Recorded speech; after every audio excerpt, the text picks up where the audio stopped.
We have a huge problem in terms of this looming fiscal tidal wave that everyone's got their head buried in the sand about. 11% of GDP is like adding a whole other income tax or doubling everybody's income tax bill. So essentially you had a human rights ruling demanding that a democratically elected government do more to pursue net zero. Now, this is completely out of line. What I would hope for from Labour is this supply-side progressivism that is emerging in the US. But there's a tension between this kind of populist right, where it's really the economics of the sole trader and the small businessman and everything like that, and on the other hand, the kind of tech bro right element. Hello and welcome to the Institute of Economic Affairs podcast. I'm Callum Price, Director of Communications here, and today I am joined by our Executive Director, Tom Clougherty, and our Editorial Director, Kristian Niemietz. Now, as always, plenty to get our teeth into, but we're going to start with a problem that's been bugging the government since they came in, what to do about winter fuel. They started by saying they were going to mean test it to a big political kickoff. They have since done a partial U-turn, the details of which are eking out slowly. Kristian, why has this been so difficult for the government?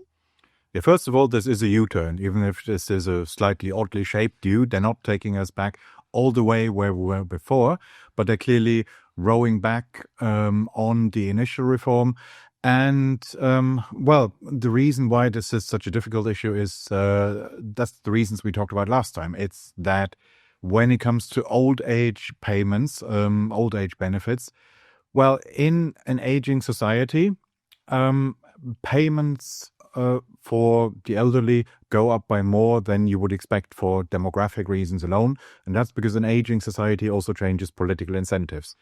There was this paper by Philip Booth more than 10 years ago where he modeled this empirically, where he showed that in aging societies, spending on old age benefits goes up by more than you would expect just from the demographics alone, because the elderly are almost a bit, in public choice terms, they're almost a bit like an interest group. They can concentrate on a narrower range of political issues. So working age people may care about hundreds of different issues. They may have kids at school, so they care about education policy. They're in work, so they care about employment and labor market policies and so on. Whereas once you're over retirement age, you can concentrate pretty much just on old age benefits, on the pension system, and that's it. And then there's the fact that these people have a much higher electoral turnout, so they are more of a political force for that reason alone. And that's essentially why old age benefits are difficult to reform, even when you have what should be a low-hanging fruit, which is what this is. So there you have a payment that goes to everybody, or used to go to everybody, including people who very clearly don't need it. And purely in electoral terms, so I mean, Labour's electoral base is clearly the young and middle-aged. They have very few supporters among baby boomers, let alone the generation before them. So for them, this should be relatively easy to reform old age benefits, but they're still not getting through with it. And the issue here is also winter fuel payment is the sort of, this is an I wouldn't start from here situation. Winter fuel payment is a bit of a misnomer. There is absolutely no guarantee that anyone really spends this on winter fuel. It just sounds good because obviously we all agree that everybody should be able to afford their winter fuel bills. But it's really just another payment like any other. It's not a voucher. It's not tied to any particular type of consumption. It's just another payment, and therefore I would have just merged it completely with pension credit. So, because the reform so far, the ones that they're U-turning on now, was that so far it was a universal payment, universal once you're above a certain age, and they've now turned it into what's called a passported benefit, meaning you only get it if you're in receipt of a different benefit. So one benefit acts as a passport towards the other. And the passport in this case is pension credit, which is a means-tested payment. So in that way, they indirectly made winter fuel payment also means-tested by tying it to the means-tested pension credit. But I would have just merged it completely with pension credit, because it isn't really any different from that. If it's just another payment as opposed to a subsidy for one specific type of consumption, then, well, if there is a worry that the sum isn't high enough to cover the bill for winter fuel or something else that the government thinks everybody should be able to afford, then there's always the option of just raising pension credit. If the benefit itself is inadequate, you don't need to invent another benefit for a different or slightly different but related purpose. You can just raise the initial rate.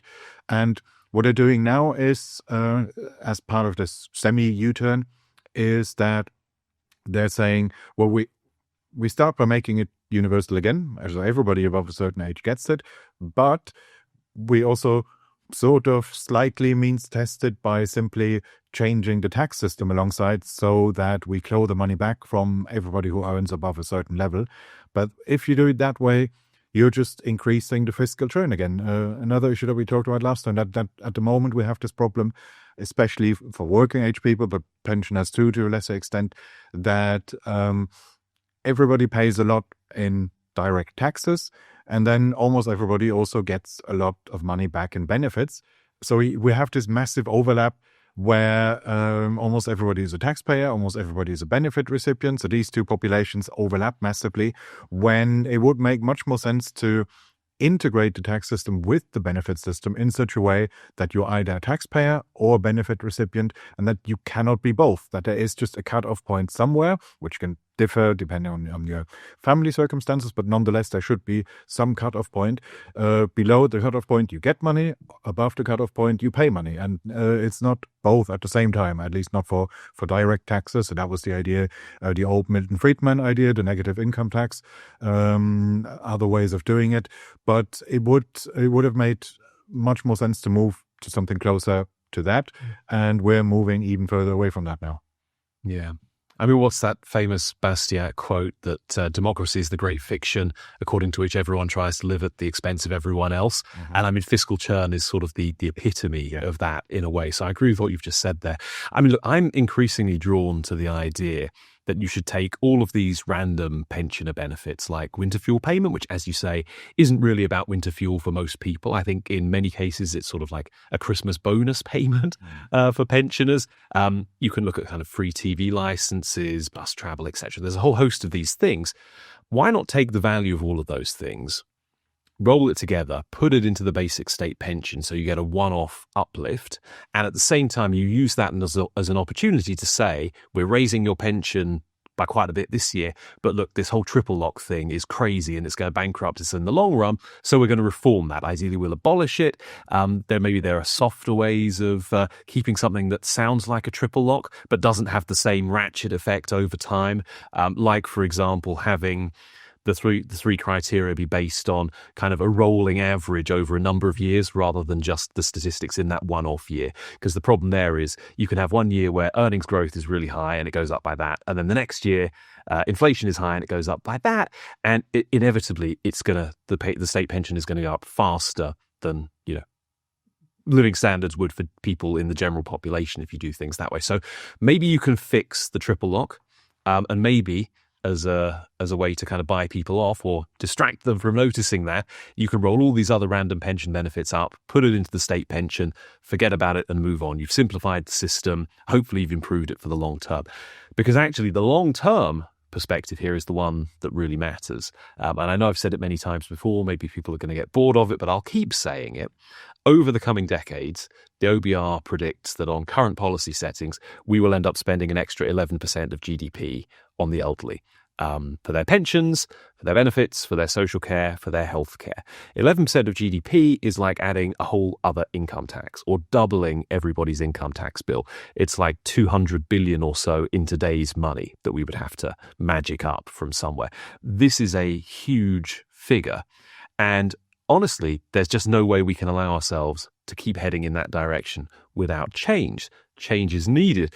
But then you look at something like this, where a government with a huge majority and a voting base which is generally skews younger compared to the other parties, and they do something which in the grand scheme of things is pretty small, pretty modest. They want to means test a minor benefit. And there's such an uproar, or there's such political pressure, including probably from their own backbenchers and stuff, that they're forced into a U-turn or perhaps a J-turn if they're not going all the way back to where they started. But nevertheless, there's a good chance actually this is going to end up costing them money, right? Because there's been a big push to get people who were eligible for pension credit but hadn't yet registered for it to register so they would be able to keep getting their winter fuel payment. So you've probably actually added to the roles of people receiving pension credit, and you're rowing back on the change you were going to make to the winter fuel payment. And so maybe you're in a worse position than when you started just because the whole thing had been mishandled. But you have to think about the political economy of this, as Kristian said. If it's the case, as Philip Booth has shown, that spending on the elderly in an aging population does not just increase in line with current policy, which is the assumption that gives you the quite terrifying predictions I just mentioned. If it rises even faster than that, then we're in big trouble. And I think Callum, our former colleague Carl Williams at the CPS, has written about this in a collection called Justice for the Young, which I also contributed to. And I forget the exact numbers he came up with, but he was basically looking at the demographics of parliamentary constituencies and showing just how many of them were already majority grey vote, and how it wasn't going to be long before we had a majority of parliamentary constituencies where the majority of the voters were of a certain age. I don't think it was pensioners only. I think he was maybe putting the division line at 55 or something. So maybe where people can start drawing down their private pension, just because when you get close to retirement age, obviously you will be much more sensitive to changes to those benefits that are quite close along the road that you're travelling. We have a huge problem in terms of this looming fiscal tidal wave that everyone's got their head buried in the sand about. And we don't seem to be able to do anything about it. And even when we try and do these small things, it runs into trouble. I mean, I think one of the things, obviously there's a role for organisations like the Institute of Economic Affairs just to do public education on this and try and get people to understand the kind of future that we are storing up for ourselves without change. But I think there's also a case, I know this is difficult, for politicians just to be a bit more honest and maybe not to say, as Rachel Reeves and her colleagues have said, well, we need this to meet the fiscal rules, because at the end of the day, what do ordinary people care about fiscal rules? Right? It's arbitrary. And you'll say, well, why are you taking money away from me? I deserve that money. Instead of framing it in those narrow, short-term fiscal terms, why not try and put it in terms of that long-term, bigger picture and say, we have to change because this stuff is just bankrupting us in the long run? Well, it's not easy, but we do need to make progress on that front. You're absolutely right. And this is something we'll come to later in the discussion. But there's politicians at the moment are clambering over themselves to sort of say, look, we need to be honest about the economy. We need to be honest about the tough decisions that people are making a virtue about the tough decisions that have to take. We won't promise you the sky that we know we can't deliver. We know there's no magic monetary, etc. But when it comes to making those tough decisions, this is one tough decision that they've already made and that they've already taken all of the political flack for. Yeah. So that I'd be surprised if people just suddenly forgive them for it. The people that were so angry about it, that they just suddenly forgive them for it because they've done a half U-turn. And they can't even make that or stick to that one decision. I mean, the way these things work, there is a good chance that lots of people who will subsequently receive winter fuel payments will still think that winter fuel payment was abolished by this government and will still be angry with them or vote against them as a result. Yeah. So you're right. This does seem to have been an example of some political ineptitude as well as bad policy-making decisions. Yeah, well, we'll add it to the list, shall we? So moving on to from the government to the opposition, Kemi Badenoch, leader of the opposition this morning, has given a speech on tackling lawfare effectively. She, along with her party, are going to be launching a project that is basically asking how are our laws allowing us to govern properly. They're going to have run through this very quickly. They're going to have a 5-point test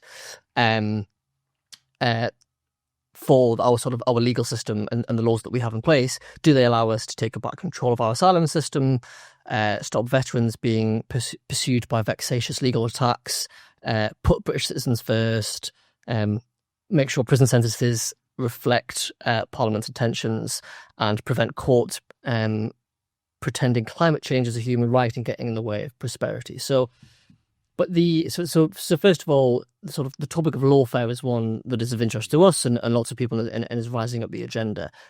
Tom, what's your sort of overall take on this?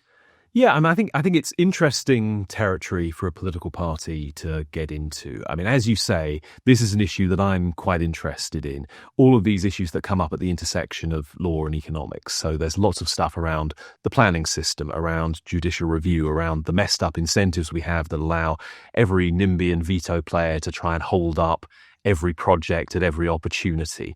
I think that, ultimately, I think the way this speech is really being sold is this is Kemi Badenoch talking about the Conservatives leaving the European Convention on Human Rights, but saying we need to work out, A, do we really need to do that? And B, can we really do it? What would be the plan for removing ourselves from the European Convention on Human Rights? And so it sounds like there is going to be a kind of policy review led by some serious lawyers over the summer, and then they will have a decision to announce at the Conservative Party conference in the autumn.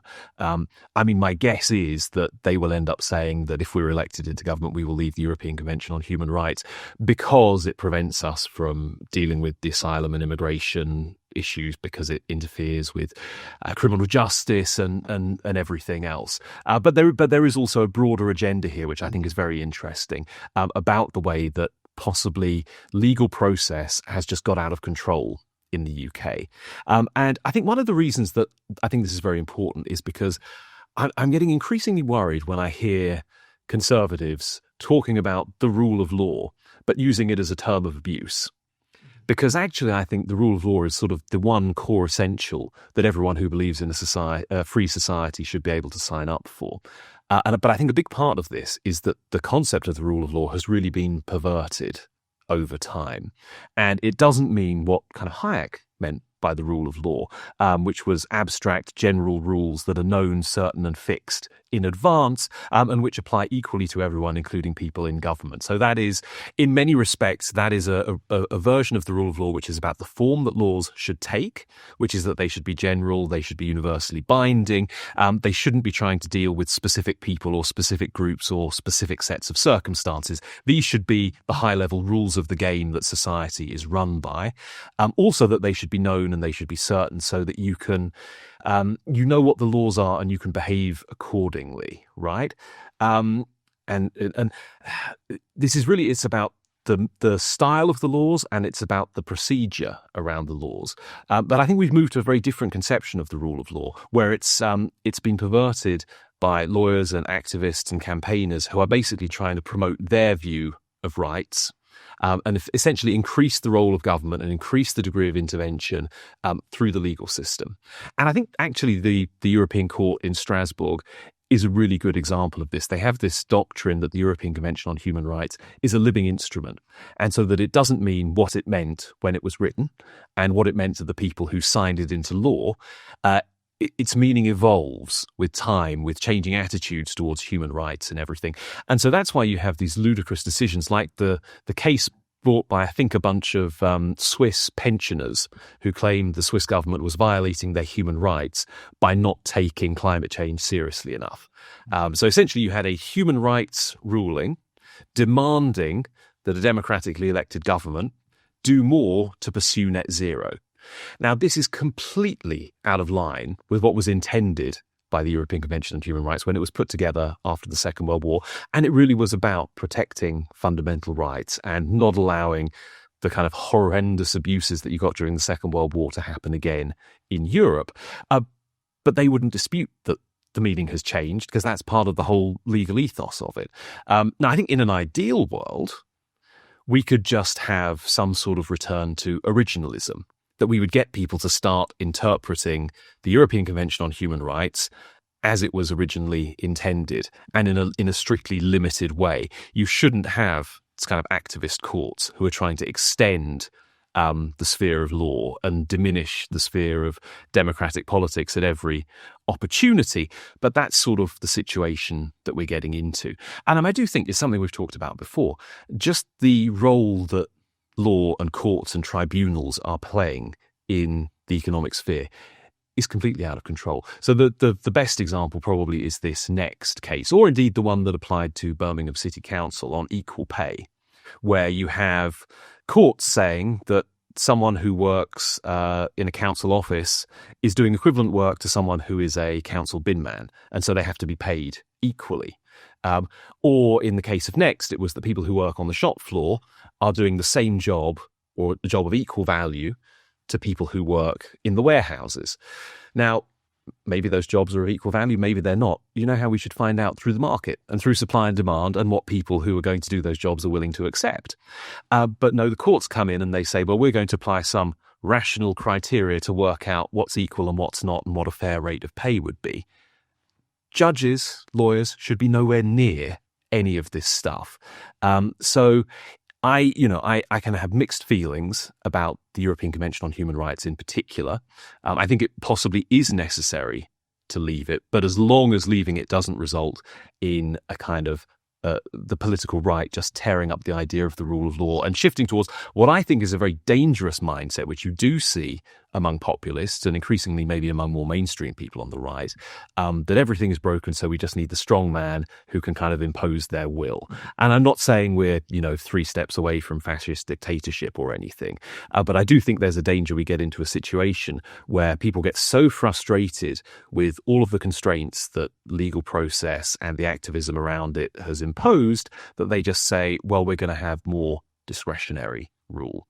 And actually, I'll tell you what, I've gone a bit, but there's one more thing I'd like to point out here, which is that I think that Hayekian conception of the rule of law, which I would more or less adhere to, is quite difficult in a modern bureaucratic, regulatory, administrative state, right? Because government has become so incredibly complex through all of the regulation. It's got so involved in all of these micro details of economic activity that having abstract general rules that apply equally to everybody is actually quite hard. You've also got increasingly this situation where elected representatives are ceding power to bureaucrats to make rules and to enforce rules and indeed to work out what the rules are kind of on a case-by-case basis. So that idea of prospective certainty is gone as well. And I think if you talk to many people in a wide variety of regulated industries, they will say we don't actually know whether we're adhering to the regulation or not until the regulator tells us.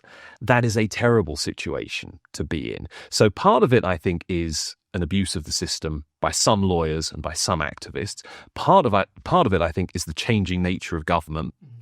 And I think there's a lot of rolling back that needs to be done here. And I think this is one of those big underlying themes which is actually shot through so much of our politics and so much of our policy and economic dysfunction, but that people haven't really intellectually come to terms with yet. And so I think there's a great deal more thinking that has to be done on these topics. So I suppose what I would say in conclusion is that I'm pleased with this Kemi Badenoch announcement if it leads to that kind of thinking and a kind of more robust political approach to issues of law and economics. That's extremely, extremely well put. A small addition to that.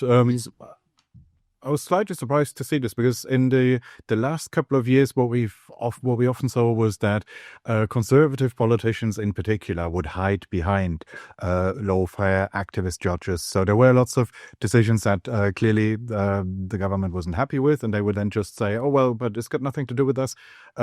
We are basically in enemy territory. We are nominally in charge of a state that is run by left-wing activists. So whatever we're doing, nothing really filters through." Okay, but here's a recognition that there may well be activist judges, activist lawyers, there may be vexatious complaints in lawfare and all that, but nonetheless, that requires a legal basis. So you may have bad faith actors who exploit loopholes, but nonetheless, if there are no loopholes to exploit, these people have nowhere to go. It is nonetheless, the buck nonetheless does stop with elected politicians. And in this announcement, we see a recognition of that rather than just sitting there and complaining that the outcomes are not what you were hoping for, because some other actors in the system work towards a different agenda. What we see here is a recognition that nonetheless, well, if not what you want, don't give these people the room, the space to do that.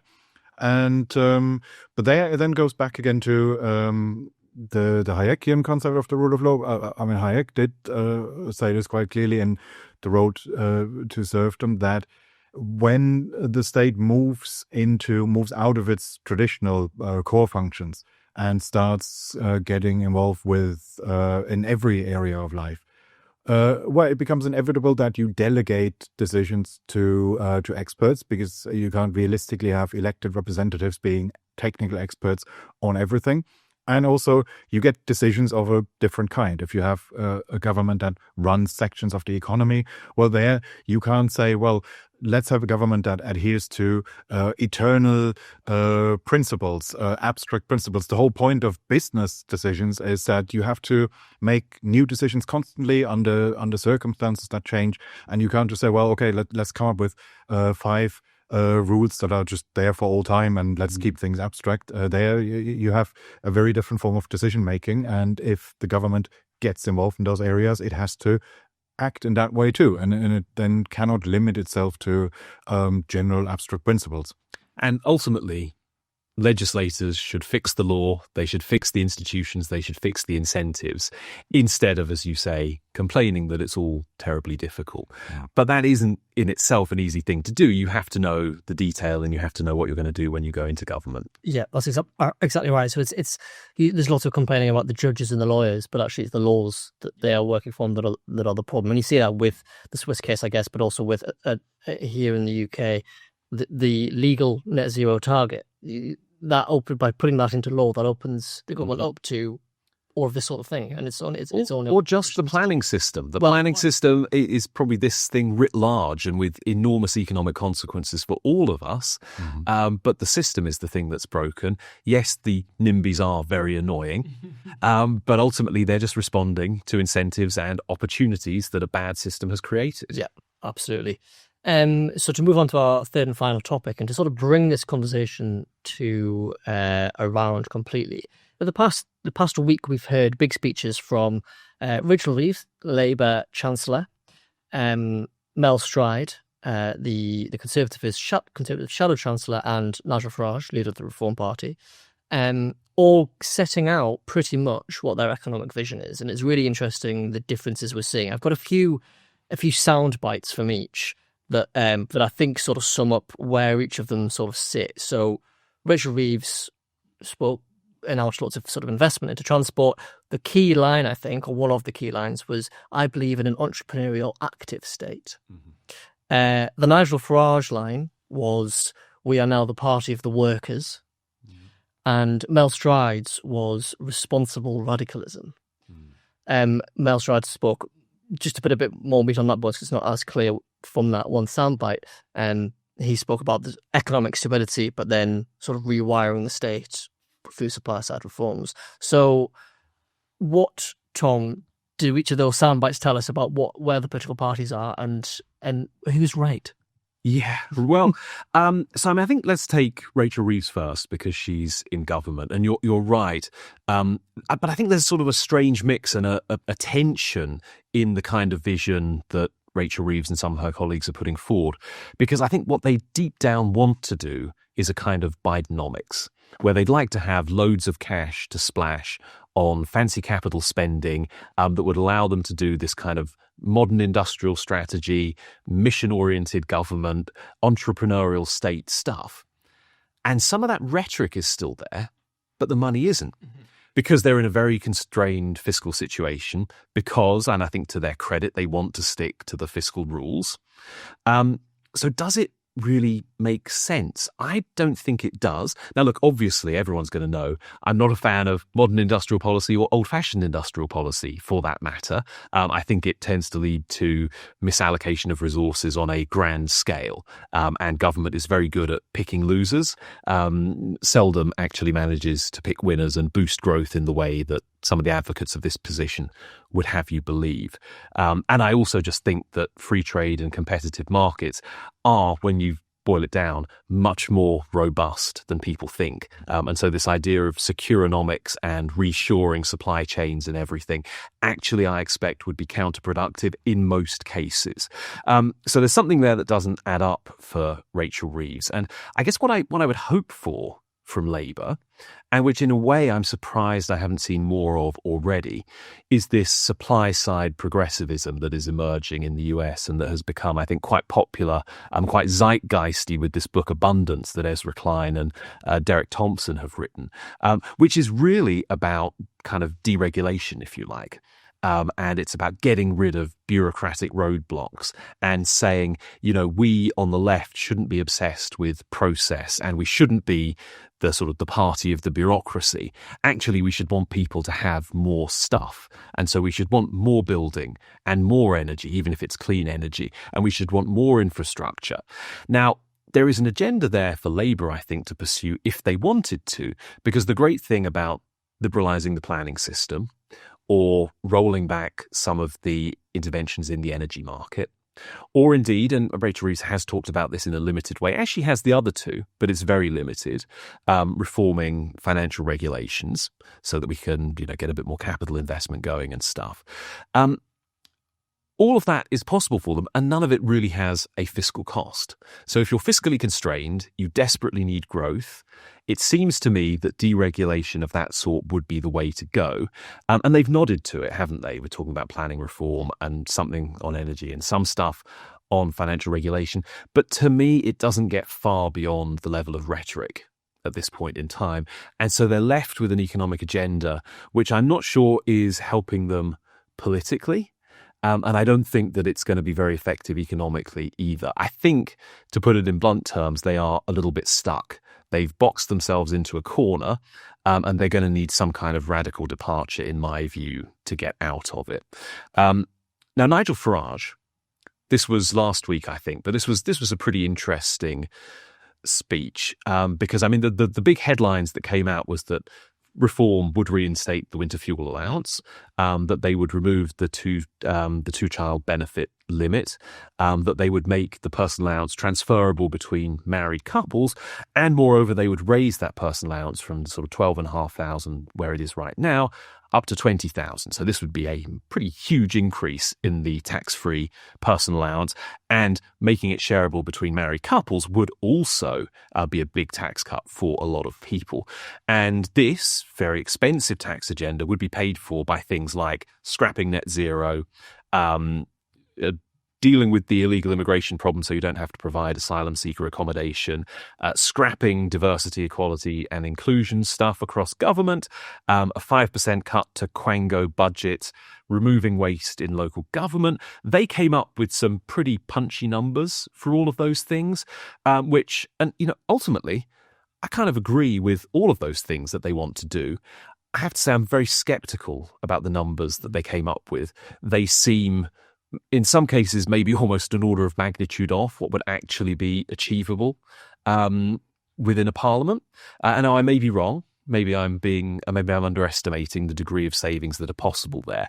But what's interesting about this as an economic agenda is it's pitched at the kind of the common man or the man in the pub or what. And I don't want to put that in derogatory terms, but it's sort of it's very tabloid politics. Yeah. It's kind of tax cuts for average people, and let's get rid of all of this crap that everybody thinks is stupid if they've got their heads screwed on straight.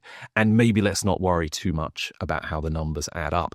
I think what's interesting with Reform, though, is they also, at the same time, they released a policy document on Bitcoin or cryptocurrency.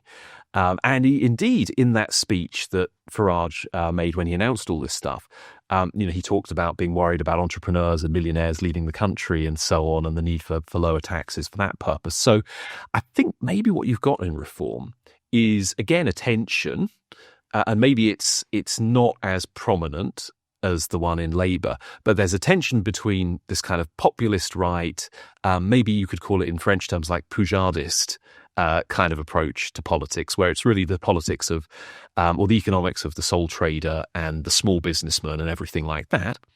And on the other hand, the kind of tech bro right element. So their foray into trying to eliminate waste in local government, they're calling like UK Doge. Very original. And then they've got this crypto stuff, like a lower capital gains tax rate on crypto investments and so on. So maybe they're trying to ride two horses at once there. And maybe you can ride both of those horses. Donald Trump obviously very successfully did ride both of those horses into the White House. And now I think we're already starting to see how those aren't necessarily compatible visions of the country. Well, one of those horses is left. Yeah, indeed. And so you kind of have to end up more on one side than the other, and somebody is going to be disappointed. But nonetheless, I think something relatively clear is starting to emerge from reform on economics, and it is basically what we would expect and what is really in line with their political incentives and the kind of voter base that they are going after. Now, the Tory speech from Mel Stride yesterday, again, I think is interesting. We talked a lot earlier in the year about the UK Foundations paper by Sam Bowman and Ben Southwood and Samuel Hughes, and a lot of the ideas it had around deregulating planning, making energy cheaper, and these kind of things, kind of deregulatory measures. It kind of the agenda that I was talking about as being appropriate for Rachel Reeves to pursue, actually. But there's, I guess, what I struggle with a little bit. So I like what I hear from Mel Stride in this speech. So admitting that people have lost trust in the Conservatives over their economic management and their failure to deliver in government. Well, right, definitely. That they want to have economic stability and that requires being fiscally responsible. Absolutely agree. And that we need to go for growth. And going for growth requires us to be radical. And there are lots of deregulatory avenues that we could pursue. And he also talks a little bit about welfare reform. I think they're setting up policy commissions on tax and on financial services. In so many respects, this is all music to my ears. My only hesitation here is I can remember having a very similar conversation with Philip Hammond in 2016, where almost all of these same points were hit. And it's unfair to lay that at Mel Stride's door, but I think this is the challenge he's going to have in public debate. People will say, you guys were in government for 14 years. You had ample opportunity to do this. Why didn't you do it then? Can we trust that you really mean it now? And I think that's particularly true on the deregulatory side, because after all, and I believe Mel Stride is on the side of the angels on this one, but Tories have a real problem with liberalising the planning system because their voter base is overwhelmingly NIMBY. And their constituencies tend to be the ones that are the most fiercely opposed to development. Net zero, I know, Kemi Badenoch has announced they're going to move away from net zero, but this was something that a Conservative government forced through with almost no debate, and that they were fully signed up to for a long time. Now, look, this is unfair to just pick over the past, but I think that that's going to be the challenge for the Conservatives going forward, even if they have the bones of a good agenda here, and I think it is the beginnings of a good agenda, and I think maybe commissions on tax reform and on financial services reform could advance that agenda and put a lot of meat on the bones.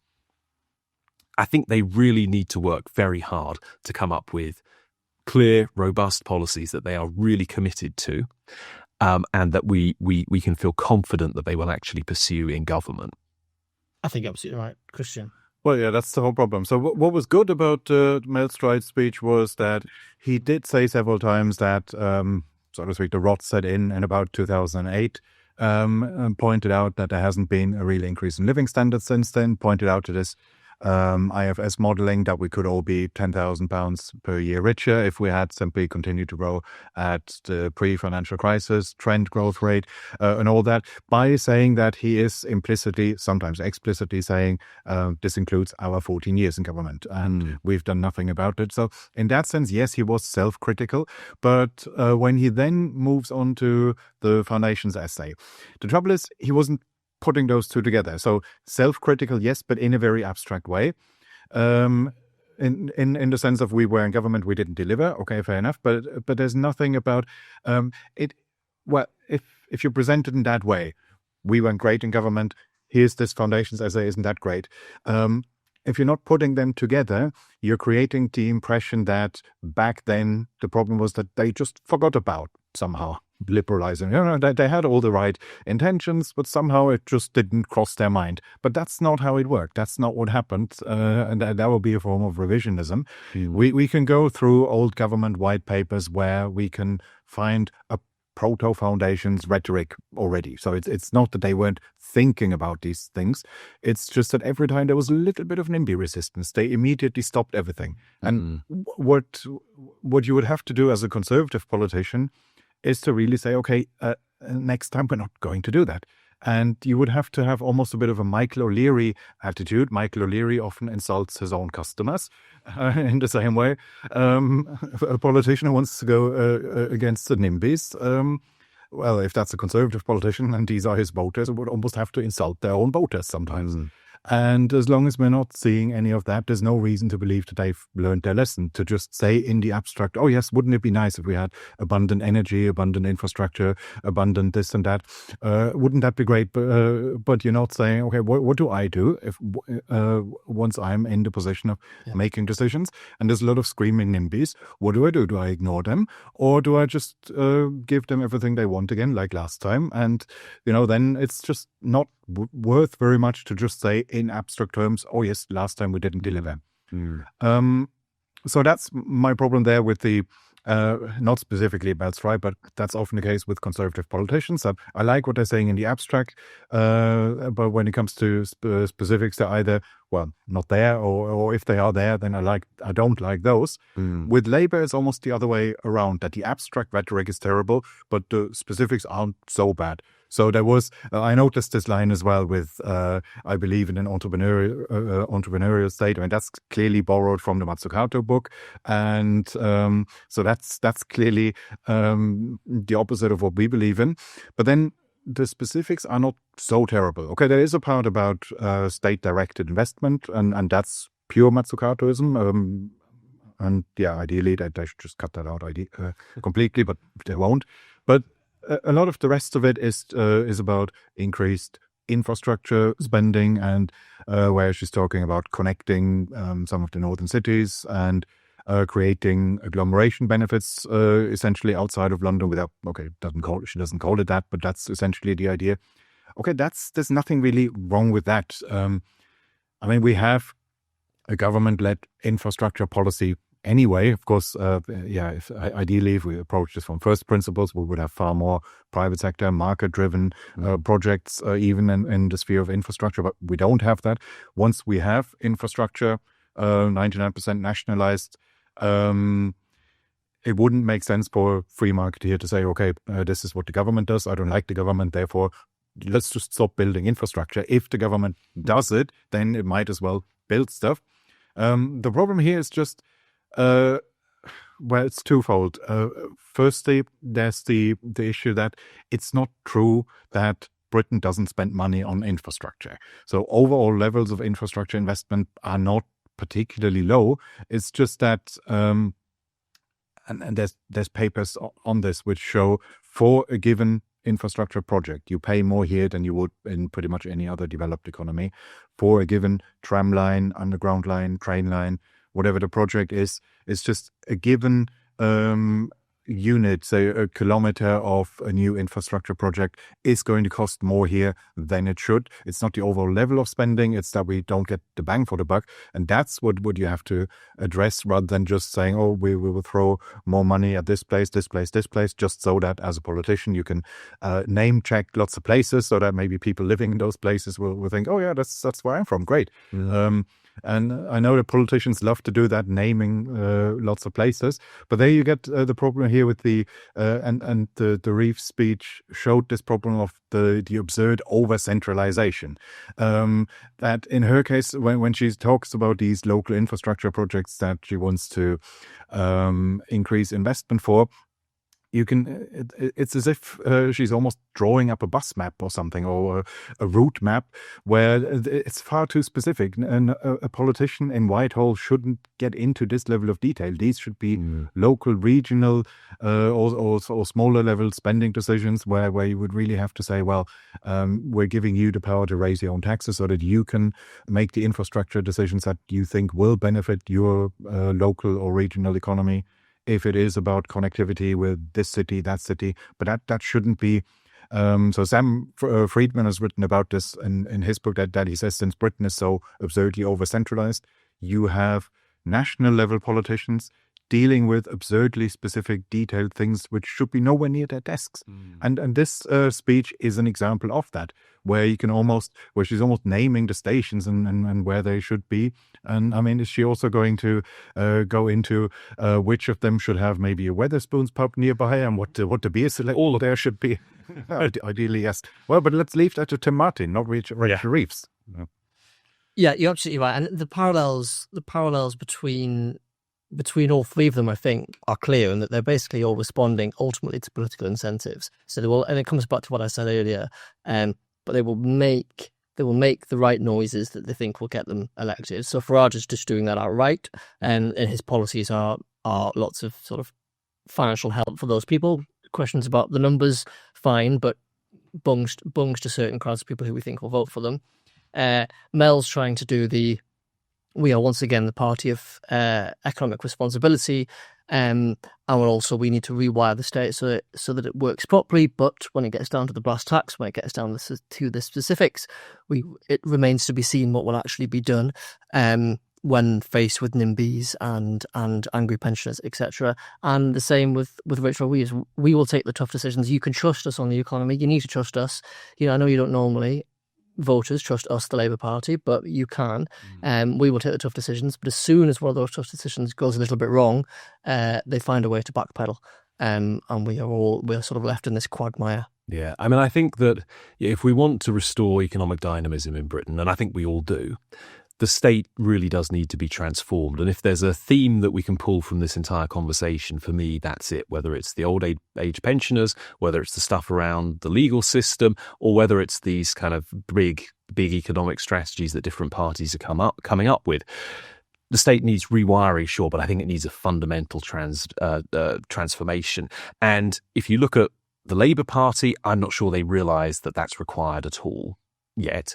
I think the Conservatives have a sense that it might be needed, but they don't understand quite how far they should go and how radical they'll need to be. And radicalism can be an uncomfortable thing for a Conservative, almost by its very nature. With reform, I think maybe they're more open to this idea of complete transformation, but I fear that they might just want to smash everything rather than reform in a sensible, radical way. And I think there's an appeal to just moving fast and breaking things, but it doesn't necessarily lead to the best outcomes. And so I do think there needs to be a much more well thought through, grounded but still radical agenda if any of these parties is going to succeed. Indeed. I think that's a fantastic place to finish. Thank you very much for joining us. If you want more from us, then as always, go to our Substack at insider.iea.org.uk. And until next time, thank you very much.